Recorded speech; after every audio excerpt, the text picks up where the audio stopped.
7월 27일 새벽예배 말씀 함께 나누시겠습니다. 오늘 함께 은혜 나누실 말씀은 누가복음 24장 13절부터 35절까지입니다. 누가복음 24장 13절부터 35절까지 함께 봉독하시겠습니다. 그날에 그들 중 둘이 예루살렘에서 25일이 되는 엠마오라 하는 마을로 가면서 이 모든 된 일을 서로 이야기하더라. 그들이 서로 이야기하며 문의할 때에 예수께서 가까이 이르러 그들과 동행하시나 그들의 눈이 가리워져서 그인 줄 알아보지 못하거늘 예수께서 이르시되 너희가 길 가면서 서로 주고받고 하는 이야기가 무엇이냐 하시니 두 사람이 슬픈 빛을 띠고 머물러 서더라. 그 한 사람이 글로바라 하는 자가 대답하여 이르되 당신이 예루살렘에 체류하면서도 요즘 거기서 된 일을 혼자만 알지 못하느냐. 이르시되 무슨 일이냐. 이르되 나사렛 예수의 일이니 그는 하나님과 모든 백성 앞에서 말과 일에 능하신 선지자이거늘 우리 대제사장들과 관리들이 사형 판결에 넘겨주어 십자가에 못 박았느니라. 우리는 이 사람이 이스라엘을 속량할 자라고 바라노라. 이뿐 아니라 이 일이 일어난 지가 사흘째요. 또한 우리 중에 어떤 여자들이 우리로 놀라게 하였으니 이는 그들이 새벽에 무덤에 갔다가 그의 시체는 보지 못하고 와서 그가 살아나셨다 하는 천사들의 나타남을 보았다 함이라.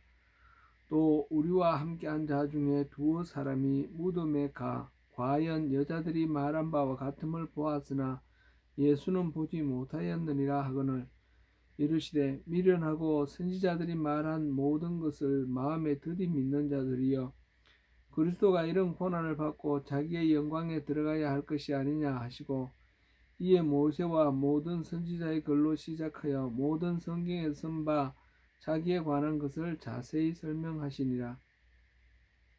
그들이 가는 마을에 가까이 가매 예수는 더 가려 하는 것 같이 하시니 그들이 강권하여 이르되 우리와 함께 유하사이다.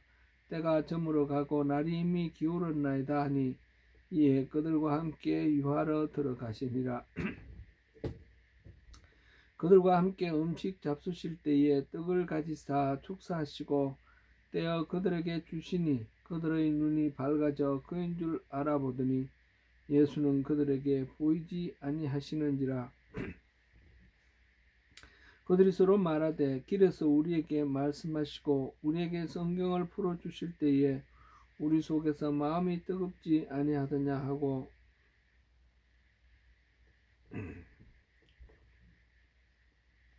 곧 그때로 일어나 예루살렘에 돌아가 보니 11 제자 및 그들과 함께한 자들이 모여 있어 말하기를 주께서 과연 살아나시고 시몬에게 보이셨다 하는지라.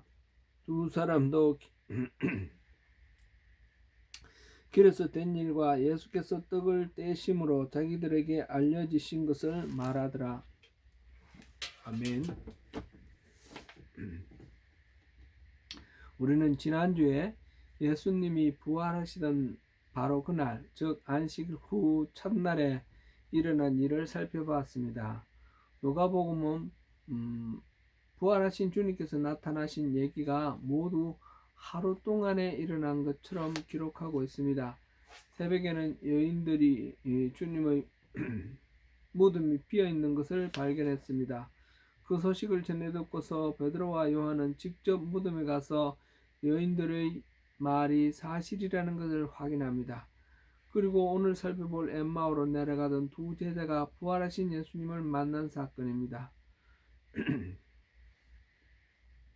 그리고 이 36절부터 보면 이 말을 할 때 예수님께서 나타나셨다 하였습니다. 또 44절부터 보면 내가 너희와 함께 있을 때에 기록된 이 말들이다 하면서 마지막 메시지를 또 전해주시고요. 50절부터 53절 사이에서 이제 성천하지는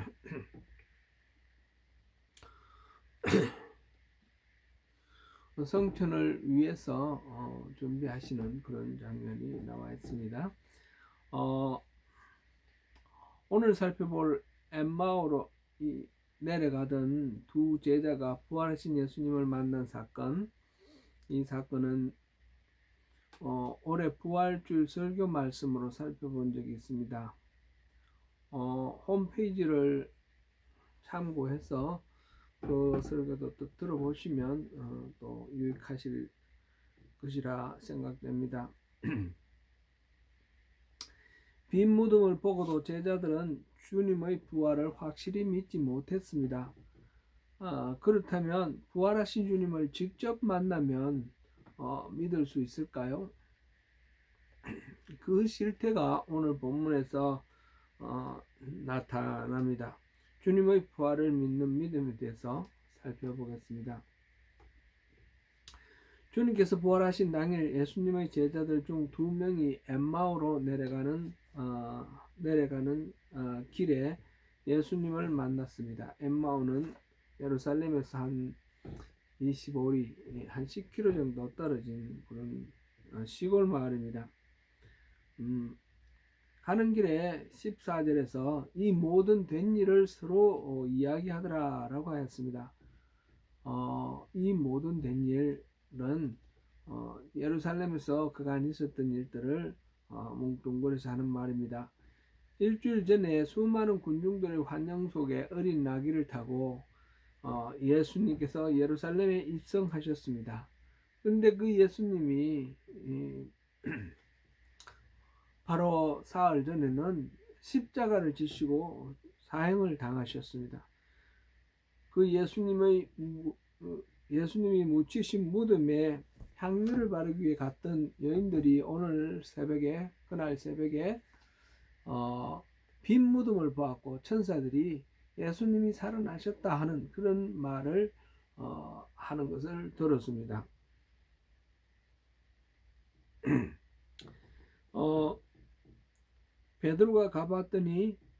베드로와 요한이 가봤더니 과연 무덤은 비어 있었고 세마포만 켜져 있었습니다.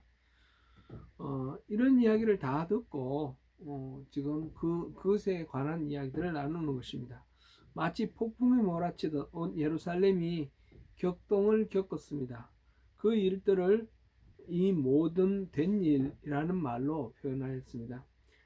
글로바라는 사람과 또 다른 한 사람이 지금 엠마오로 내려가는 그 길에 있는 사람입니다.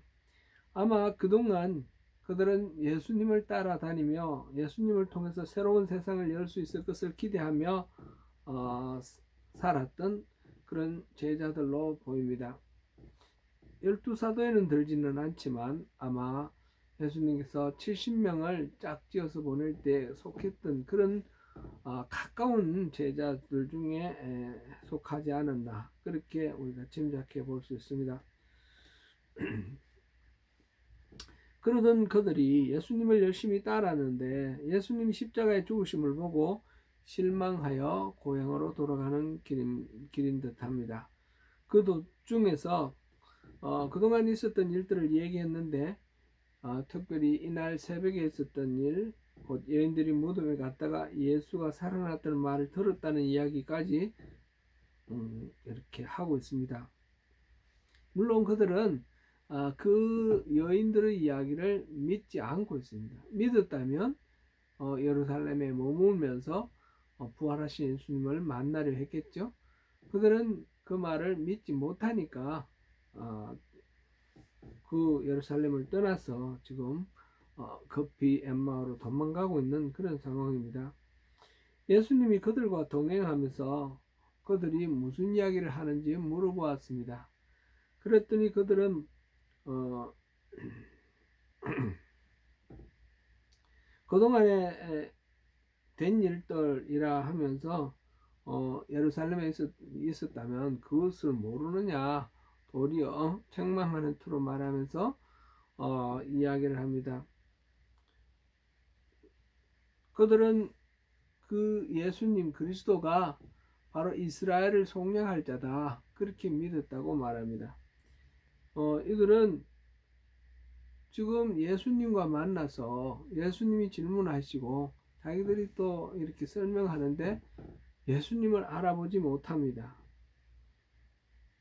그들이 분명히 가까운 제자였음에도 였을 것임이 분명한데 어떻게 예수님을 알아보지 못할까요? 완전히 예수님의 얼굴이 달라졌기 때문일까요? 그런 것은 아닌 것 같습니다. 왜냐하면 그 다음에 예수님이 제자들을 만났을 때 그때 제자들이 다 알아볼 수 있는 그런 얼굴이었습니다. 16절에 보니까 그 알아보지 못한 까닭을 눈이 가려져서 라고 표현하고 있습니다. 예수님을 보고도 알아보지 못하는 이유가 눈이 가려져 있었다는 것입니다. 무엇이 그들의 눈을 가리웠을까요? 그것은 예수님의 십자가형을 바라보면서 겪게 된 공포감과 절망감, 그리고 또 예수님이 죽으셨기 때문에 지금 눈앞에 예수님 같은 분이 계신다 할지라도, 그런 생각이 든다 할지라도 예수님과 같은 분이다 라고 생각할, 예수님일 리가 없다라고 생각하겠죠. 예수님과 등치시켜서 생각할 수 없는 그런 그들의 상식 때문입니다. 예수님은 그들에게 25절에서 미련하고 선지자들이 말한 모든 것을 마음에 더디 믿는 자들이여 라고 말하면서 선지자들이 말한 모든 것을 모든 것이 이루어졌음을 설명해 줍니다. 곧 그리스도는 고난을 받고 자기의 영광에 들어가야 할 것이리 라고 말씀하시면서 모세와 모든 선지자의 글로 시작하여 성경에 기록된 바 예수님 자신에 관해 기록된 것들을 전부 자세히 설명해 주십니다.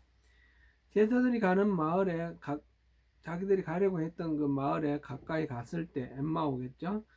예수님께 함께 유숙하고 가시라고 간청합니다.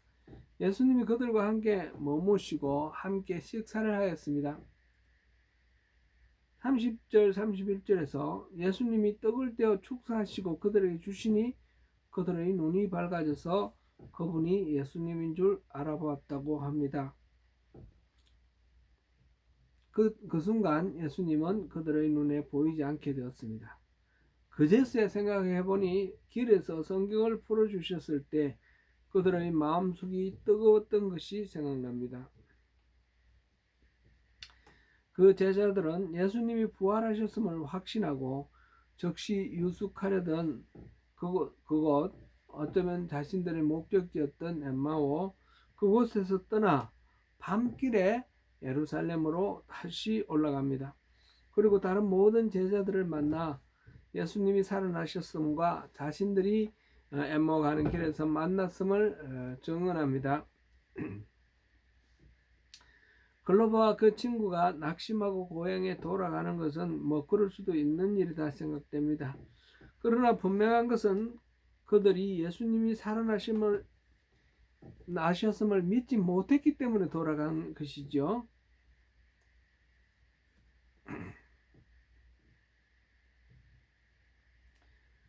예수님과 더불어서 함께 만들고자 소망하고 꿈꿨던 새로운 세상에 대한 생각을 접고 좌절하고 있었던 것을 우리가 충분히 알 수 있습니다. 예수님은 그러한 좌절한 제자 한 제자도 내버려 두기를 원하지 아니하셨습니다. 잃어버리기를 원하지 아니하셨습니다. 그래서 굳이 엠마오까지 따라가시면서 그들과 함께 하시고 동행하시면서 성경을 풀어주시고 자신의 고난과 승리를 깨우쳐 주셔서 다시 믿음의 세계로 돌아오도록 그 제자들을 지키셨습니다. 한 영혼이라도 나고하는 것을 원하지 아니하시는 우리 주님의 그 사랑, 눈에 가려진 것을 치우고 눈을 열어 부활하신 예수님을 볼 수 있도록 그렇게 해주신 이 주님의 그 사랑을 발견합니다. 우리에게도 바로 이러한 은혜를 통해서, 사랑을 통해서 우리가 부활하신 예수님을 알고 만나고 그렇게 하기를 원하십니다. 글로버와 또 한 사람 엠마로 돌아가다가 예수님을 만나고 다시 예루살렘으로 돌아가 성령을 받고 초대교회를 세운 이 사람들은 눈에 띄어서 예수님을 눈이 뜨이어서 예수님을 알아보았을 때에 즉시 자신의 가던 길, 엠마오로 가는 길을 버리고 돌이켰습니다. 예수님이 없다고 여기고 낙심 가운데 세상을 살아보려던 생각을 버리고 다시 부활하신 예수님께로 돌아왔습니다. 그들에게 예수님의 고난과 부활의 승리에 대해서 예수님이 설명하실 때에 성경을 풀어주셨다는 사실을 우리가 주목해야 합니다. 우리 믿음의 기준은 항상 성경입니다. 예수님께서 무작정 나야 내가 살아나서 이렇게 하지 아니하시고 모세부터 모든 선지자의 글로서 그리스도에 관한 그런 말씀을 풀어주셔서 그리스도는 어떤 분이신지 알게 하셨고 그리고 자신을 보여주셨습니다. 우리 신앙에서 가장 중요한 것은 성경이다 라는 말씀은 아무리 강조해도 지나침이 없을 것입니다. 성경은 하나님께서 우리에게 주신 선물 가운데 선물입니다. 하나님의 성품이 어떤지, 하나님은 어떤 일을 하시는지, 하나님은 우리를 향해서 어떻게 사랑을 베푸시는지 그 사랑의 이야기를 자세하게 기록하고 있습니다. 심지어는 예수님 자신이 부활하셨음을 알리면서도 성경 말씀을 근거로 해서 설명하셨다는 이 사실을 우리가 마음에 깊이 새겨둘 필요가 있겠습니다. 또한 여기서 주목할 것은 성경 지식을 잘 아는 것으로 모든 것이 된다 생각하는 것은 전혀 맞지 않는 말입니다. 예수님의 제자들은 주로 갈릴리 지역의 어부를 비롯해서 하청민들입니다. 그들은 세리는 예외로 하고 대체로 배움이 적은 사람들입니다. 반면에 예수를 죽인 사두개인이나 바리새파 사람들은 성경에 대해서 아주 많은 지식을 가지고 있는 사람들입니다. 많은 부분 달달 외웠습니다. 그런데 그들은 예수님을 전혀 알지 못하고 믿지 않습니다. 그들은 부활하신 예수님을 만났다는 이야기도 없습니다. 아마 예수님이 안 만나 주신 것이 아니라 그들이 예수님을 만나도 그들은 예수님을 알아보지 못했을 것입니다. 이 엠마오로 가던 제자들이 눈이 가려워져서 예수님을 알아보지 못했다라고 했던 것과 마찬가지입니다. 그래서 눈을 뜨게 해주는, 그래서 가려워진 것들을 거두고 예수님을 알아보는 데는 성경의 말씀을 자세히 잘 이해하는 것과 더불어서 떡을 떼어주시고 축사해 주시고 하면서 눈을 뜨게 해주시는 주님의 사역이 필요한 것이죠. 오순절 마가의 다락방 이전에 있었던 이 엠마오 가는 길의 이 사건, 이거는 예수님이 직접 하시는 것으로 되어 있지만 오늘날 우리의 삶에서는 이것을 성령님이 하시는 사역 중에 사역입니다.